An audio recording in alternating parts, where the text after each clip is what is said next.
মন্ত্রিত্ব টিকিয়ে রাখতেই তথ্যমন্ত্রী হাসানুল হক ইনু ও আওয়ামী লীগের মন্ত্রীরা বিএনপি ও দলের চেয়ারপারসনের বিরুদ্ধে আক্রমণাত্মক বক্তব্য দিয়ে যাচ্ছেন বলে মন্তব্য করেছেন বিএনপির যুগ্ম মহাসচিব রুহুল কবির রিজভী।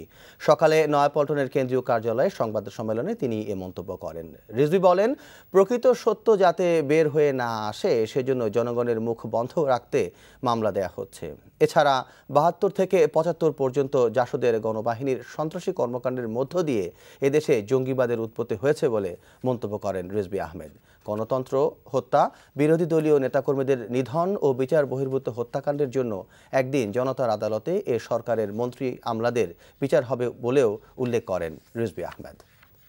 বিএনপি ও বিএনপি চেয়ারপারসনের বিরুদ্ধে আক্রমণাত্মক কুশ্রাব্য কথা বলতে পারার উপরেই তার মন্ত্রিত্ব নির্ভর করছে।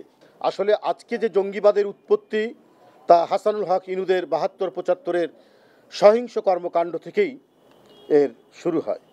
লাদেনের আবির্ভাবের আগে জঙ্গিবাদের যে স্বরূপ দেশবাসী সহ বিশ্ববাসী প্রথম দেখেছে তা হলো ৭০ দশকের প্রথমার্ধে হাসানুল হক ইনুদের গণবাহিনীর সহিংস তাণ্ডব।